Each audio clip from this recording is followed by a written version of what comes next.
So we can begin. Welcome to the November 18th History Bites lecture, sponsored by the Amherst, Massachusetts History Society.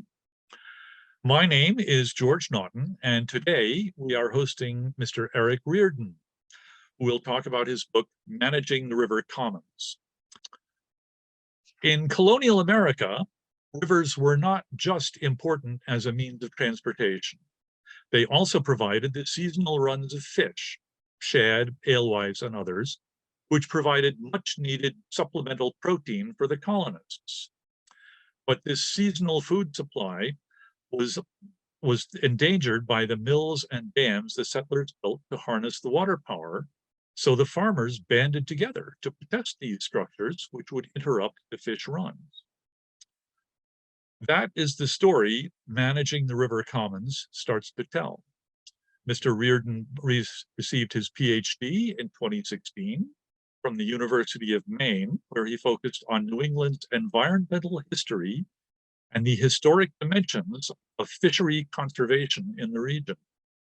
He's taught as a visiting professor at Colby College and at Bates College, and he recently directed a public humanities initiative for the Adirondack Experience Museum titled Adirondacks for All, Identity and Environmental Justice in the North Country.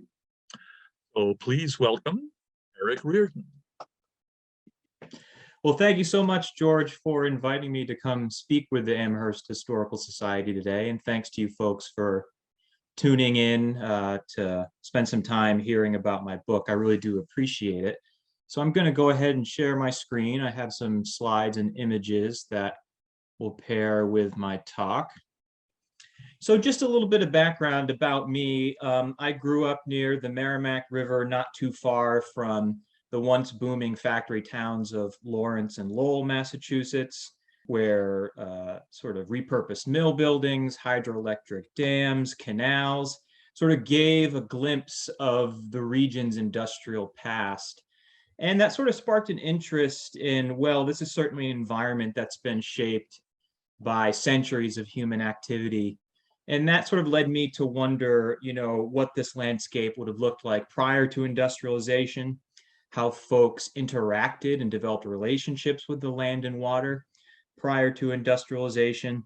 And then being a fisherman myself and, being interested in fishing, how different people, pursued fishing as a trade and as a means of subsistence, both before large dams were installed by industrial interests, and then finding out soon thereafter that there was significant conflict, pushback from rural communities to this industrial transition. So as you see here in my book, Managing the River Commons, Fishing in New England's Rural Economy, this is sort of the result of, living in this environment, having this kind of propensity for historical thinking and asking these questions about what the landscape would have looked like and what human relationships with the land and water were like at a different time from which I lived.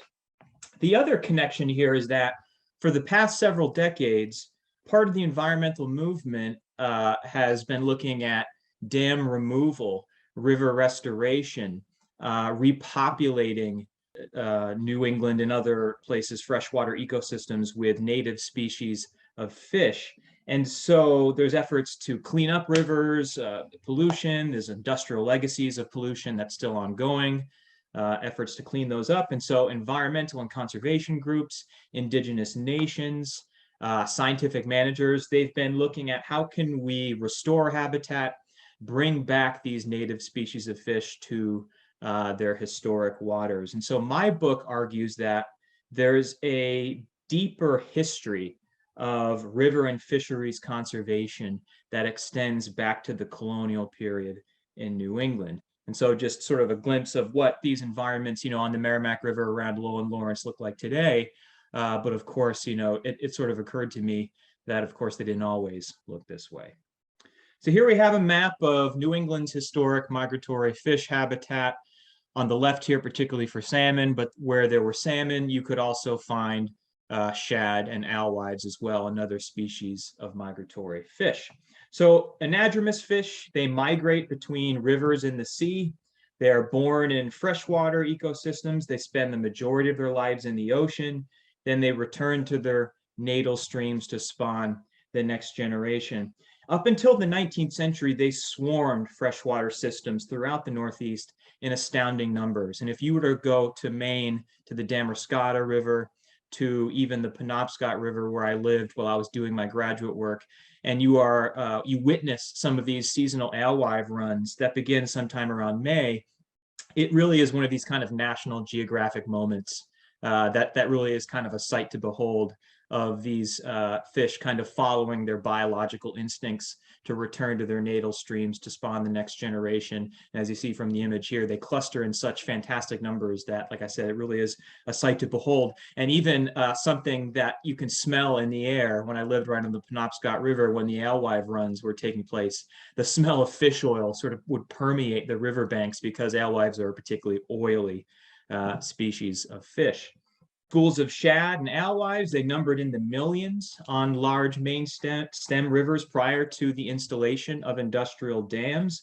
Though they were less abundant, Atlantic salmon were equally prized for their size, their athleticism, and their significant position within the regional diet. So together, these species furnish not only agricultural communities with an important source of nutrition, but they also offered a valued article of exchange within the rural economy. And I found a number of examples in the documentary record of farmers trading and acquiring these species for not only their own household subsistence, but these local networks of community exchange.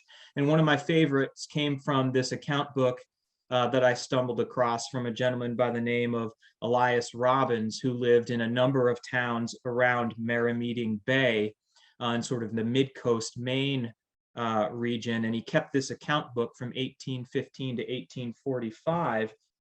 And what we see in this particular image that I have up here is that Elias Robbins traded a gentleman by the name of Elihu Hatch 19.5 pounds of salmon. In exchange, he acquired 2 bushels of corn, some other items. The accounts were not equally squared, but these relationships would often continue over several years. Barter and exchange networks between community members, exchanging goods, labor, and services with one another. So what I see from these kinds of rural account books, and you'll see on the left-hand side of your screen, it's not incredibly intelligible, but you'll see Elias Robbins, Woolwich, Maine, farmer and fisherman. So this to me was a really important find, and I don't think this was written by Mr. Robbins himself, but maybe a family member from, several generations afterwards. But to me, this identity of farmer and fisherman, the intersection of these two forms of labor, really kind of was emblematic of the rural economy of New England. Multi-occupational, seasonal, subsistence production being forefront, limited interaction with formal markets in urban seaports, only when it would benefit them. But really the priority is economic independence. Maintaining the household economy, maintaining patriarchal control over the household, of course, and then sort of these lineal values of passing down a similar agrarian heritage rooted in the land and water of New England to the next generation. So the marketplace for a time, for a chunk of the colonial period up to the 19th century, a lot of New England's farmers were reticent to jump full force into any kind of market production for this time. And it really was this culture of New England's rural economy that had formed and shaped the way in which they interacted with the natural world. And because I argue river fishing was overwhelmingly regarded as a public good, New England's farmer fishermen, they sought to chart a course that would ensure the sustainable return of river fisheries into the future. So a couple examples. They advocated for regulations designed to restrain commercial fishing.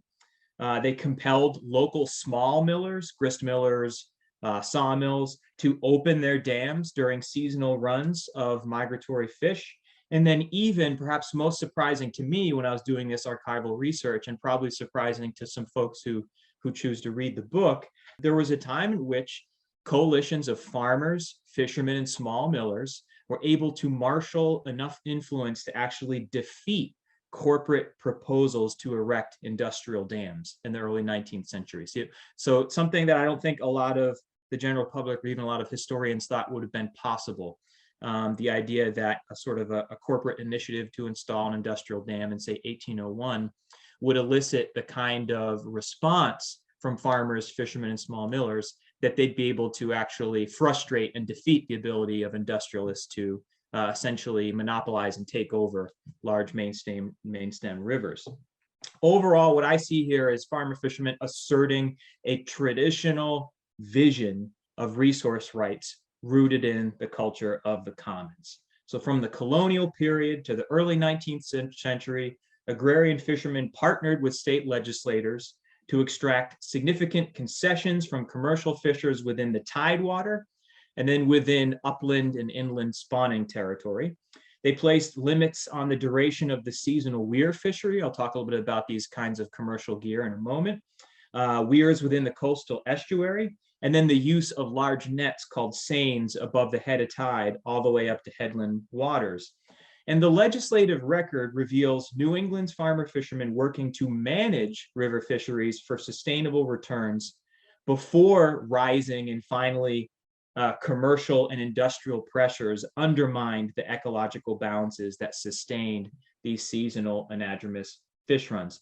The fundamental problem that social scientists identify at the root of how do you manage, is it even possible to sustainably manage common pool resources? And there have been sort of two factors that social scientists have identified that frustrate the ability of stakeholders and today scientific managers to sustainably manage common pool resources. Two common features. One is something called subtractability. One unit of a resource extracted by one person is one less unit of a resource available to another who also uses the resource. So subtractability, one, makes it difficult to sustainably manage common pool resources. Number two, the difficulty or the high cost of exclusion. So in the case of watersheds and New England's river systems, today and in the colonial period and early national period, it is and would be impossible to police the entirety of a watershed to disrupt forms of exploitative fishing. Commercial fishing that would tend to overexploit and deplete the resource. It's really difficult, if not impossible, to exclude quote unquote bad actors from the resource. So these are two common features of common pool resources that social scientists have identified as making it extremely difficult to sustainably manage something that is shared amongst a large community of stakeholders and shared over a large geography as well. But there was an economist, her name was Elinor Ostrom, and she won the Nobel Prize for Economics, I want to say back in 1999 or 2000, for saying that what social scientists have missed up to this point is culture, the influence of culture in commons problems. And so for Ostrom, there's these set of sociocultural characteristics that make it more possible that community members themselves can manage common pool resources. So the state doesn't have to step in and nationalize and manage. They don't have to be privatized so that one individual or one company can manage. No, communities of stakeholders themselves can manage common pool resources for sustainable outcomes. That was Elinor Ostrom's big contribution to the field of resource economics that won her the Nobel Prize. And so I wanted to sort of take this idea of culture influencing economic activity, and I wanted to apply that to New England's farmer fishermen during the colonial period and the early national period. And so my argument is that the economic culture of the New England countryside, this rural economic culture, helps to explain why so many fishermen felt empowered to determine what constituted appropriate conduct with respect to the river commons and other critical natural resources. So as I mentioned, this economic culture of patriarchal household authority, and this is not an endorsement of these things, just recognizing that this was the culture of the New England cultures, of the New England countryside in the colonial period and the early republic. So strong patriarchal household control, focus on production for subsistence and local trade, limited market influence on their decision-making over production, vibrant networks of local exchange, as I showed with the Elias Robbins account book, and then lineal values of emphasis being placed on passing down a similar independent status, a similar agrarian livelihood to the next generation. Now, that was often a very difficult thing as the population is growing and it becomes more difficult to divide land holdings between multiple sons within one household. So that became, increasingly difficult as the population of colonial New England was starting to grow. So the petitions featured in my book, a few of which, or one of which, several images I have on the screen here, reveal farmer fishermen working to preserve an environmental heritage that supported rural social structures. This would have encompassed productive soils, meadows, forests, streams, and main stem rivers themselves. Farmer fishermen wanted to protect this environmental heritage and were suspicious, to say the least, of this commercial turn that they saw on the horizon that would place new and perhaps unsustainable demands on the natural world. So this is more than a simple plea to save the fisheries that I'm seeing in these petitions to state legislators. I'm seeing petitioners working to defend communal rights to a traditional resource that was critical to the success, the competency that they called it themselves of their household. So competency, the idea that you're not just sort of meeting your basic needs for survival, but there's a certain degree of comfort that you're able to produce from the land, the soil, the forests, the waters to a comfortable degree that perhaps one bad harvest would not doom you and your family, right? So the term that comes in the historical record we see often is trying to secure a competency. It's not about maximizing production. It's not about exchange value of the products of the soil or the water. It's about securing a competency. This is what we see in the historical record. So the conflict in my story, the tension in my story, emerges by the mid to late 18th century, when we start to see market pressures, particularly along the eastern seaboard, where market influence was the greatest in the colonial period and early national period. These centers of market activity, urban seaports, Boston, Philadelphia, New York, what have you. By the late 18th century, we're seeing market pressures increasingly giving rise to a class of full-time commercial river fishermen competing for finite resources. This intensifies and sparks a protracted debate that is reflected in these petitions and corresponding legislation at the state level about what constitutes the proper use of natural resources. So we have this cultural debate taking place. What is a reasonable and proper use of, say, river fisheries, forests, etc.? Conservation-minded agrarian fishermen complained that the pervasive use of seines, these large nets that you see pictured in this image on the right here, shad fishing in the James River opposite Richmond from Virginia, these enormous nets that would be paid out by someone in a rowboat and then dragged back towards the shoreline, as you see kind of in this image here, catching just, enormous numbers of fish, maximizing the catch, with as little labor and material as possible. The complaint is that these large seines caught too many fish within vulnerable freshwater habitats. So typically at the base of a large waterfall or at the mouths of streams and brooks where fish would ascend to spawn the next generation.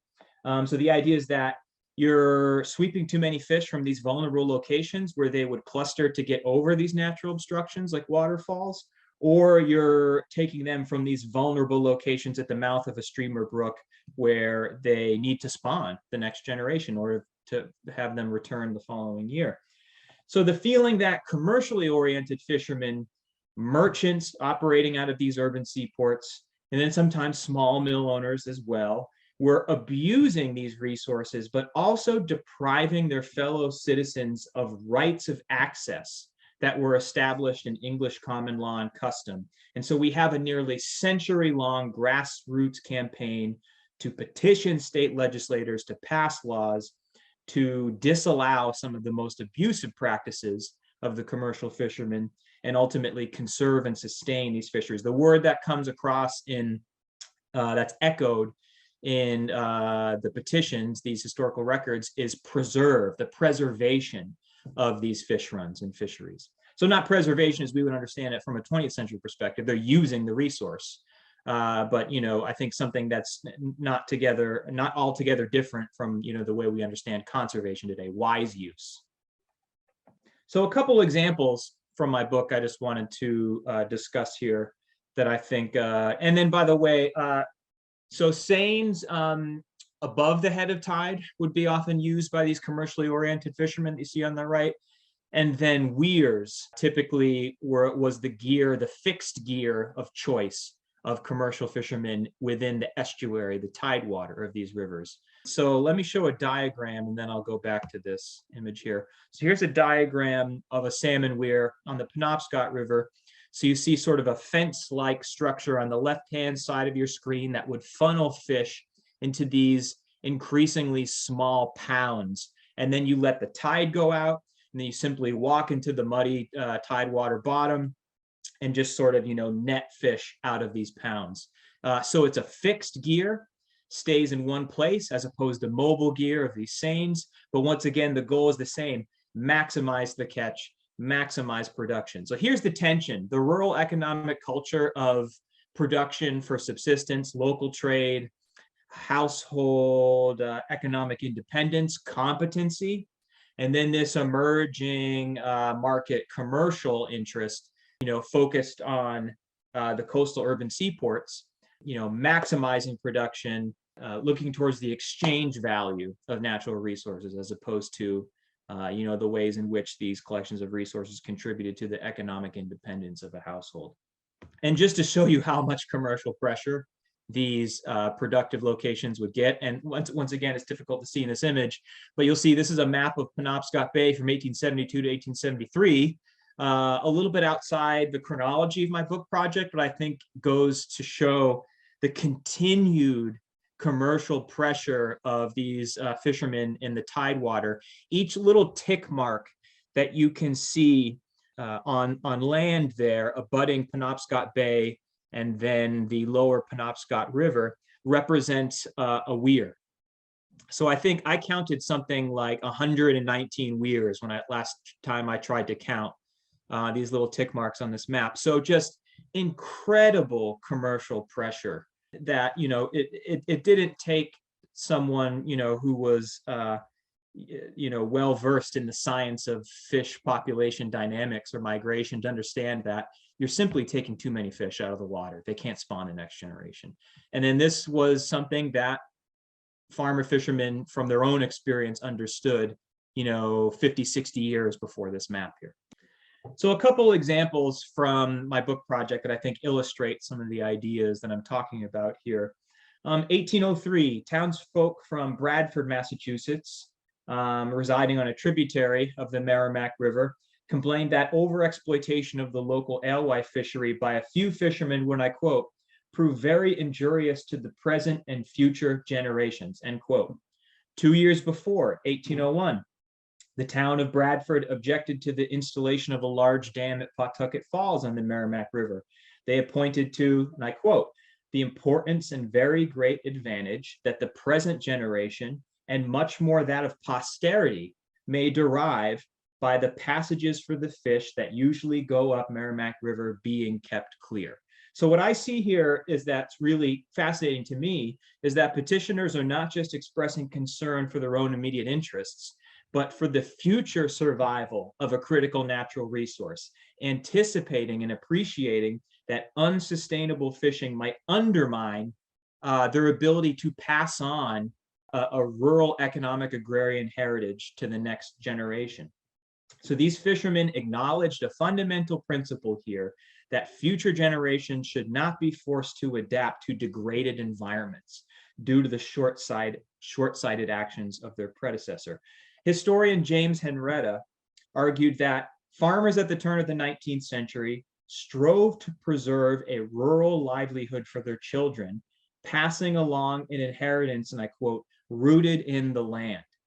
I'm arguing in my book that this inheritance was equally rooted in rivers and seasonal fishing. So with the proliferation of small mill dams, the rise of opportunistic and monopolistic commercial fishermen by the early 19th century, the specter of industrialization looming on the horizons, communities of river fishermen called for, I quote, the preservation of fisheries to avoid, I quote, the destruction of this critical natural resource. And so for decades, this call for preservation defined the inland fisheries agenda, as fishermen insisted that this resource was, I quote, of great importance to the inhabitants of the towns through which said rivers and streams pass, and to the public at large, right? The commons, the public at large. I want to talk about some examples from the Connecticut River, since I'm here speaking with folks from the Amherst Historical Society, not far from the Connecticut River. 1788, petitioners from Northumberland, Lancaster, and Stratford, New Hampshire, in the upper Connecticut River Valley, were describing that commercial fishermen have, I quote, combined together, end quote, on the Great Falls of Connecticut River, particularly below Bellows Falls, and installed large nets across the length or the width of the river at the height of the fishing season, which, and I quote, stop all the salmon. They complained that commercially oriented fishermen, I quote, make it their business, end quote, to set their equipment directly at the foot of the rapids, or otherwise, and I quote, in the only places where salmon can pass or get up said falls, as there is but one or two places that they can in any way pass, end quote. Even though something like 100 miles separated these upper Connecticut River Valley fishermen from Bellows Falls, they understood that salmon runs obstructed in such a fashion from their spawning grounds high in the headwaters, cold gravel bed streams within the White Mountains particularly, this would not only undermine fishing opportunities for these sort of frontier upland settlements in northern New Hampshire, but it's jeopardizing the entire Connecticut River fishery as a whole. So they demanded protections to uphold an important but rudimentary ecological vision, that to prevent so many fish from reaching their spawning habitat to produce the next generation would assure the ultimate disappearance of the resource altogether. So we have a succession of natural obstructions on the Connecticut River, South Hadley Falls, Bellows Falls just being a couple prominent fishing locations that are featured in the historical record, and they attracted a tremendous amount of localized fishing pressure. And so aggressive fishermen were trying to pull large numbers of fish from the water on these fish's journey to their northern spawning habitat. Perhaps most revealing, North Country petitioners clearly differentiated between this strain of commercial exploitation at the foot of these rapids and falls and their own preferred method of spearing salmon. Let me go back a couple images, and we see in the upper left-hand corner an image of an indigenous fisherman spearing a salmon on, I believe, Weir's Channel, which is near Lake Winnipesaukee. Spearing salmon, a fishing strategy that Algonquian peoples on the Connecticut River, the Merrimack River, would have passed on this knowledge to colonists at the time of contact and settlement.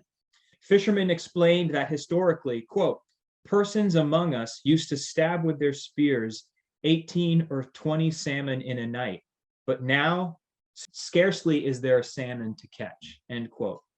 Seines, large nets, and quote, other obstructions, end quote, substantially increased landings for fishermen at South Hadley Falls, at Bellows Falls, but at the expense of these petitioners situated further north in the headwaters of the White Mountains. So over a period of 3 years, it's actually quite remarkable.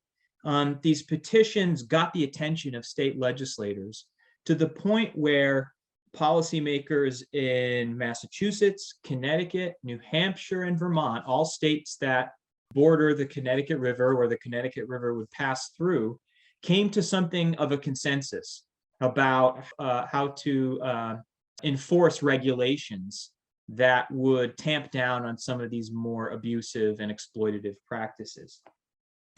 Massachusetts and Connecticut, within this 3-year period beginning in 1788, passed a law that restricted fishing with seines, these large nets that you see here on the right, to 4 days a week from March 15th to June 15th. After June, seine fishing was disallowed altogether. Seine fishing and other machines used to catch fish was disallowed altogether, with fish then free to pass upriver for the remainder of the migratory fish season, which for salmon would continue at least until October sometimes. So since salmon fishing could continue on into the fall, this allowed ample time for salmon and sometimes shad to pass up the river free from these kinds of obstructions. The governor of Massachusetts at the time was John Hancock. He sent the coordinated statute between Connecticut and Massachusetts to New Hampshire and Vermont for their consideration. New Hampshire policymakers chose to institute a very similar series of regulations.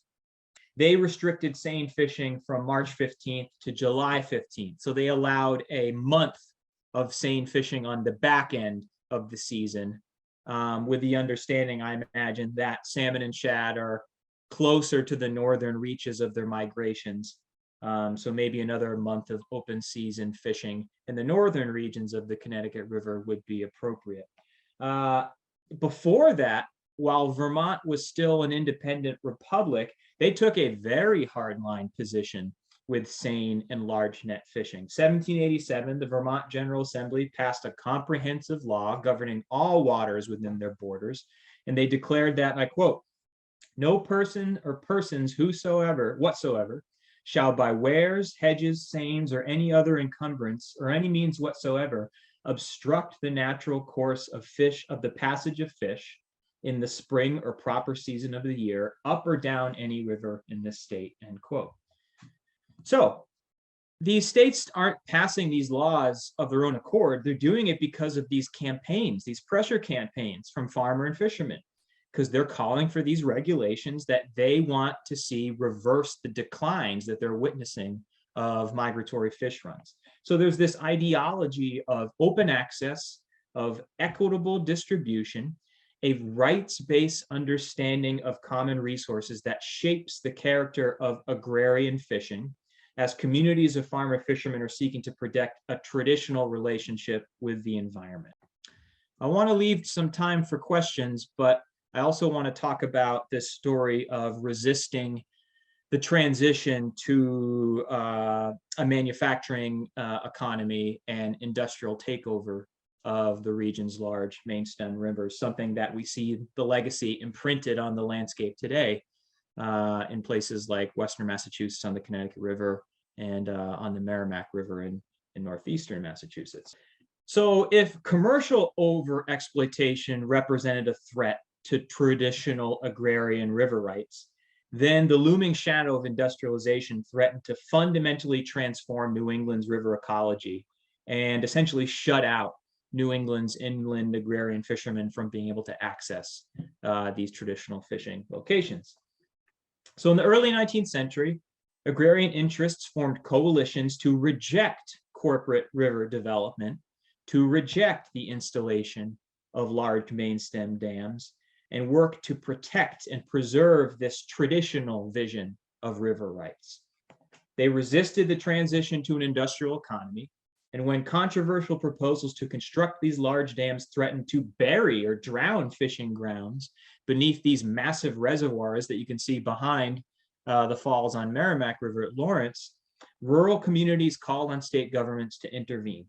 So in the face of wholesale ecological transformation that these large main stem industrial dams threatened, fishermen, small millers, riparian landowners came together in a defense of public rights, of common rights to rivers and their resources. 1801, a group of investors called themselves the proprietors of locks and canals on the Merrimack River. They petitioned the Massachusetts General Court, which is, the legislative body. That's sort of like their colonial name that sort of, hangs on today. They petitioned them to permission to construct a dam across the width of the Merrimack River at Pawtucket Falls, present-day Lowell, Massachusetts.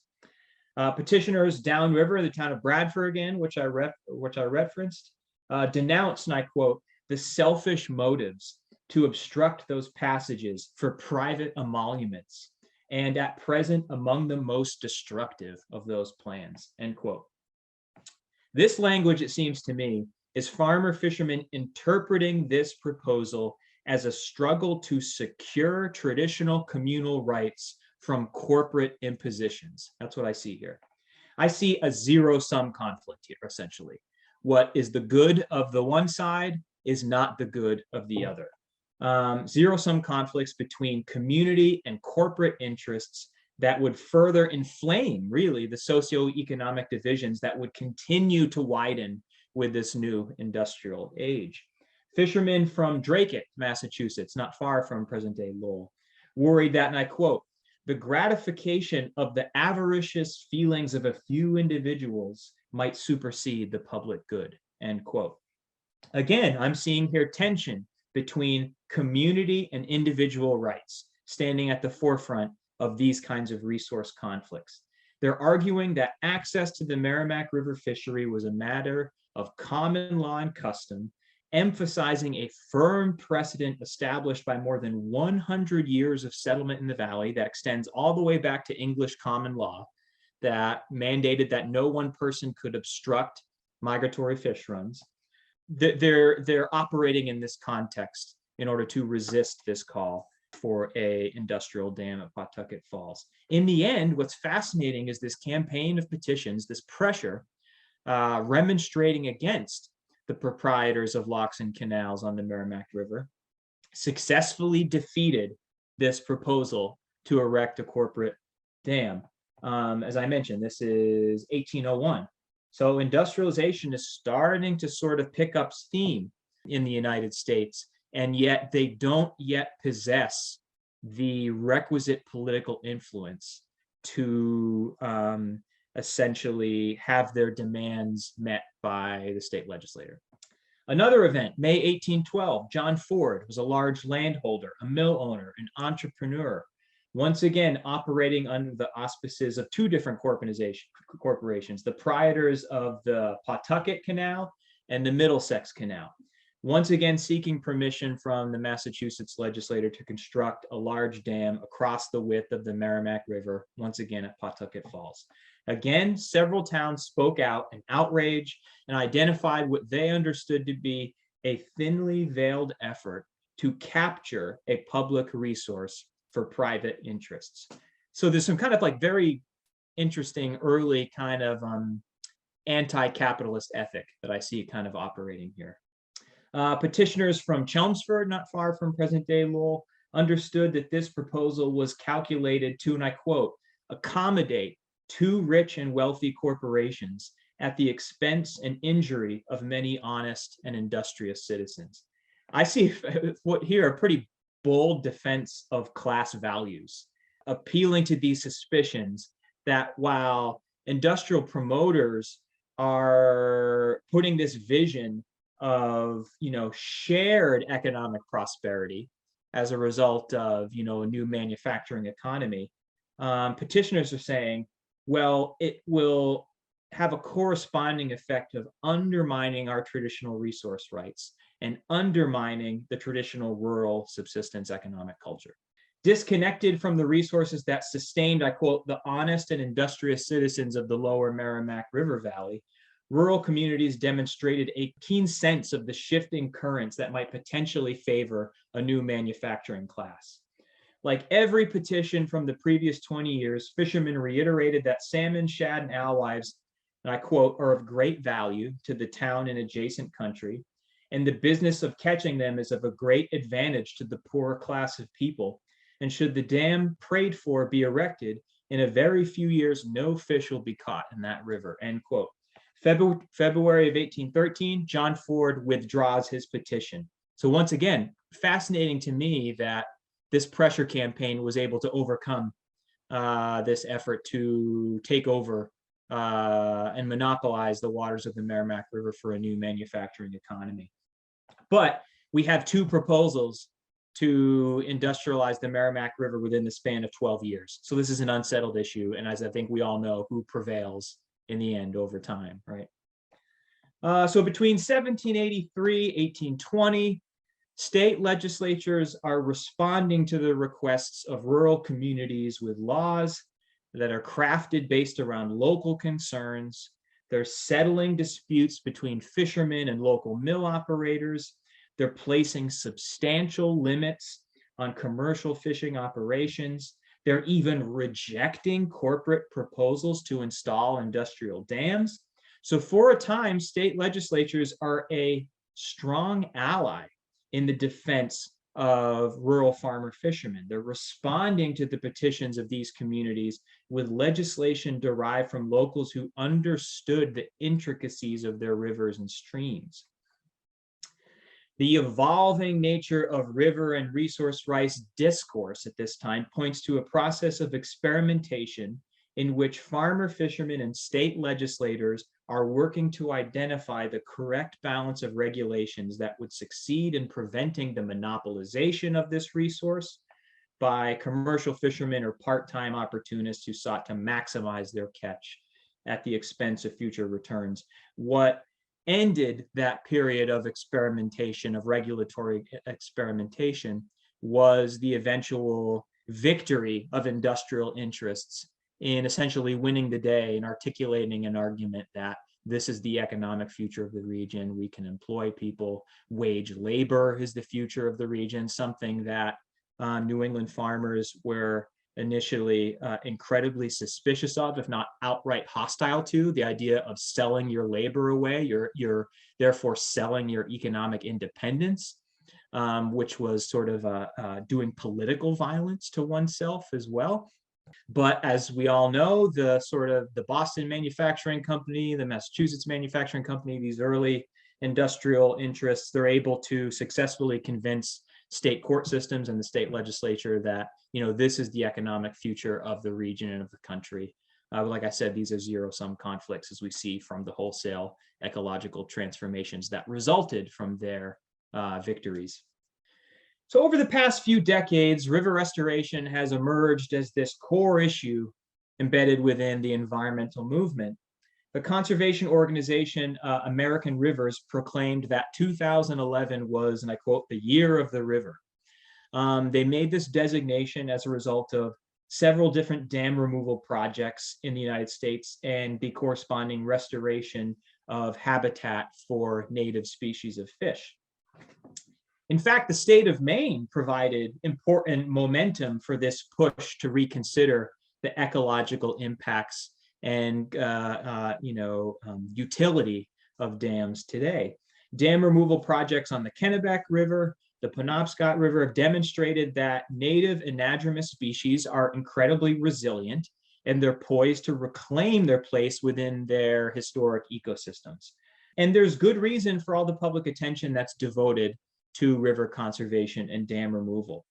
I'm arguing that river restoration projects today, whether they know it or not, are connecting to powerful memories of environments, freshwater environments ingrained in regional culture.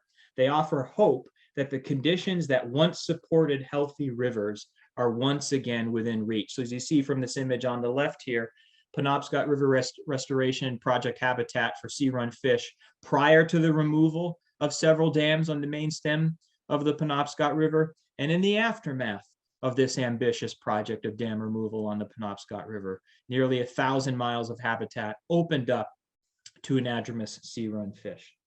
And you see an image of a dam removal project in Old Town, Maine, of the Great Works Dam before and after. So it bears repeating, the historian in me says, it bears repeating that suspicions of dams as a disrupting force for ecological stability is not a new phenomenon. That up until the 19th century, large coalitions of rural New Englanders opposed dam construction and the likely degradation of migratory fish habitat. It's not particularly, for me, difficult to see the ideological connections that link pre-industrial coalitions to the work of present-day conservationists and indigenous nations. At the foundation of these traditions is a shared commitment across generations to the maintenance of healthy ecosystems that once supported river fisheries. And so environmental organizations are operating within a rich environmental legacy that stretches back to the colonial period. New Englanders have long demonstrated concern for the health and productivity of freshwater environments. River development and dam construction generated controversy from the very beginning. The intensity with which proponents have recently called for the removal of large dams can be matched in the historical record by pre-industrial rhetoric opposing these constructions in the first place. River restoration projects are not working towards some new far-left radical environmental agenda, as critics would have us believe. The ideological foundation behind river restoration belongs to working communities that once relied on traditional resources to secure their livelihoods. This, to my mind, is an environmental legacy that could be potentially marshaled to strengthen public commitments to freshwater conservation and species restoration. And with that, I'm happy to take any questions that folks might have.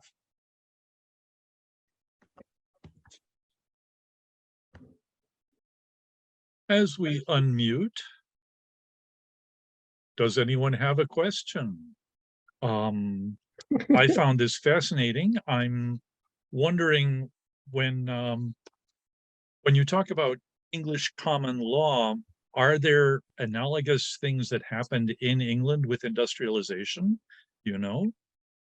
It went back even further than industrialization in England, where no one person or group of individuals could obstruct seasonal migrations of fish. So this was deeply rooted in English common law, even preceding the era of industrialization, which of course, was sort of, the birth of, the industrial era in many ways can be laid at the feet of England. But that cultural restriction predated industrialization in England. I see Elisa has her hand up. Yeah, this is fascinating. For me, it's a whole new way of thinking about our history. Just thank you so much. Sure. It does make me try to remember when I read Thoreau's book about the canoe trip he and his brother did on the Concord and the Merrimack. I don't think there were any dams. Oh, no, there were. And I don't remember there were. Okay. Yeah. And I couldn't remember when it took place either, other than it was obviously later than the time you're talking about. Yeah, and Thoreau was kind of lamenting the new industrial reality right. in that text, and sort of hearkening back to a romantic, indigenous, and kind of rural, relationship with those spaces. Yeah.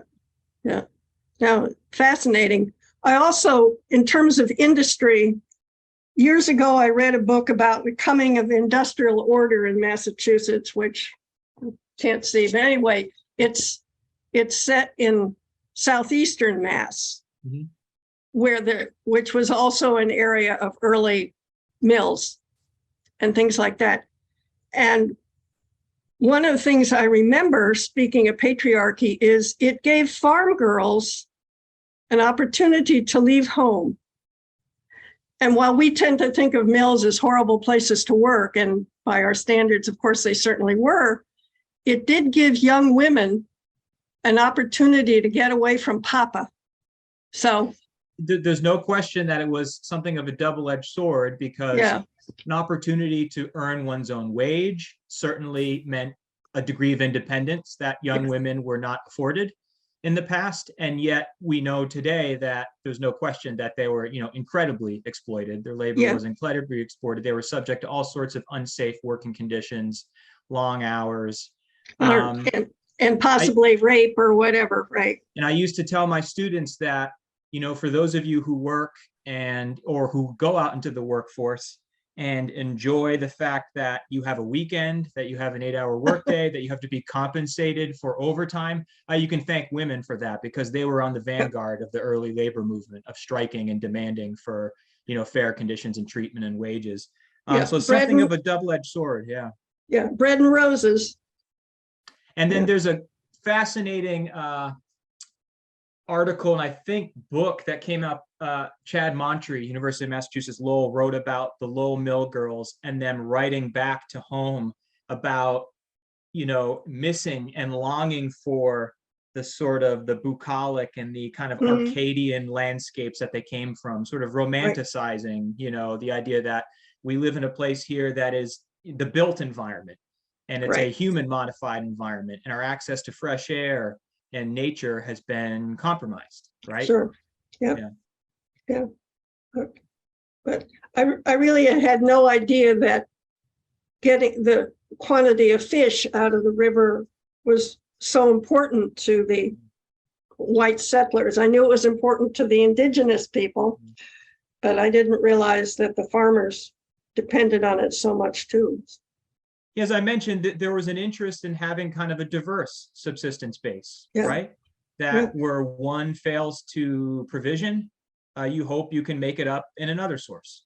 Right. So, you can get your subsistence from the forests and the meadows and the fields and the waters, and you hope that there's, an important backstop against any single one of them, failing as a result of some cataclysmic weather event. The year without a summer is featured in my book of 1819, where, every year of the month you had snow on the ground, crop failures, incredible, increase in prices for hay for your livestock. And I found some examples in the historical record of people saying, we found our salvation in river fishing. In March and April, there must not have been much to eat. Yeah. Yeah, I mean, there's certainly, I like rhubarb, but not much is coming up until May anyway. So yeah, as I mentioned, sort of diverse seasonal production, right? Not maximizing yields and focusing and specializing, but diverse seasonal production. This defined the rural economic culture of New England. Mr. Lynch. Thank you. I wonder, this is really a wonderful presentation. I really learned so much, and the thesis seems really sound, but I wondered, I worked for Mass DEP for a really long time in the waterways program and spent the better part of my last 10 years there working on dam removal projects in Massachusetts. And it seems to me that there were hundreds, if not thousands, of privately built dams for whatever reason. And I wonder, how do you square that with your thesis that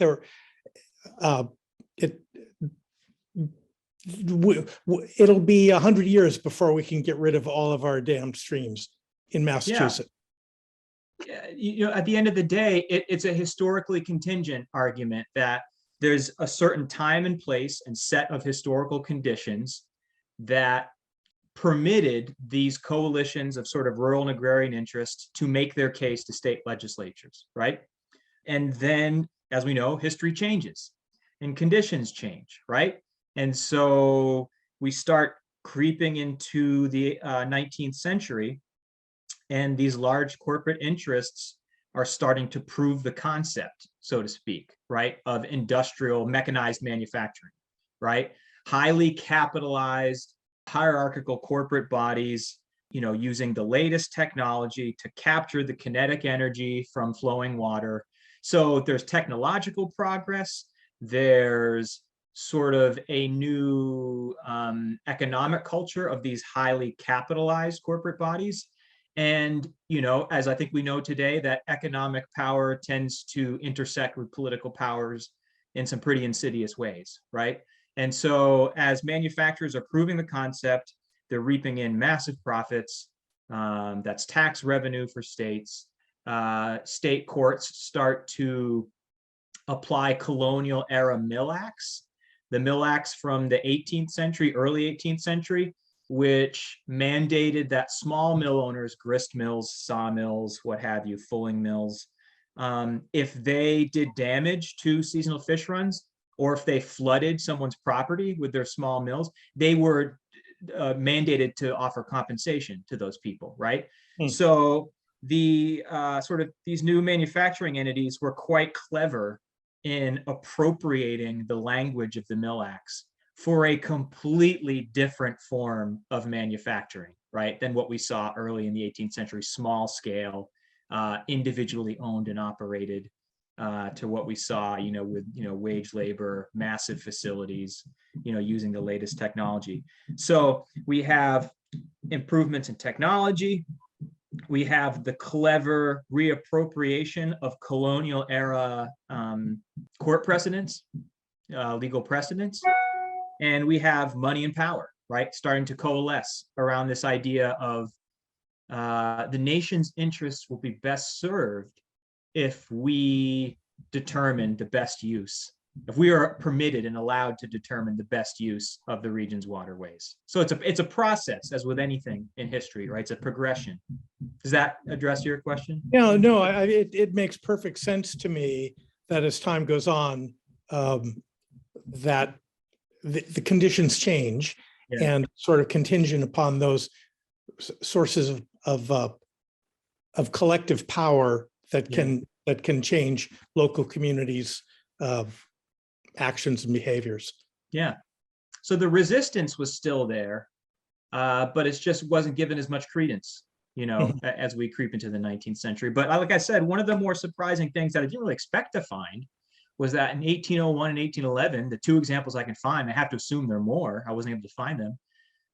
We have, people withdrawing their applications to put up these large dams because they're just frustrated in the process by all these people who come up to petition against them. So I didn't expect to find that agrarian rural power persisted into the 19th century. I didn't expect to find that. Yeah, very interesting. Thank you. Thanks, appreciate it. Are there other questions, other comments? Well, I don't see any. So yes, thank you. Fascinating presentation. I suppose one further question, is anyone else working along these lines? Are other historians working along these lines? Well, as I mentioned, I owe a great debt to my graduate advisor, Richard Judd, who wrote a fantastic book, Common Lands, Common People, which sought to sort of discover a nascent conservation ethic amongst early New Englanders, where, the dominant history, but prior to that, had been that, Euro-American settlers were prone to over-exploit, abuse, deplete, and destroy the natural world in New England and other places. There's been a lot of great scholarship, and much of it thanks to my former graduate advisor, Richard Judd, who sort of wanted to complicate that narrative and find ways in which New Englanders demonstrated a sensitivity to the environments that they depended on for their livelihoods, and were not just interested in maximizing production and things like this. So I sort of took his work and did a deep dive into waterways and fisheries. And so for him, I owe a great gratitude for that. There are a lot of people who are doing great work around sort of rural economies and rural culture in New England and beyond. I'm not sure that I can recall any names for you at this moment, but historic fisheries is something that is a popular angle for a lot of historians today. Matthew, oh shoot, yeah, I'm not great with names, so the names are escaping me at the moment, but there's some good ones if you go out there and dig for them. Could you repeat the name of his book again? Common Lands? Common Lands, Common People. People, thank you. Yeah. Okay. So thank you for your presentation. Thank you, Eric Reardon. Thanks for having me, George. Thanks everyone for attending. I appreciate it. Thank you.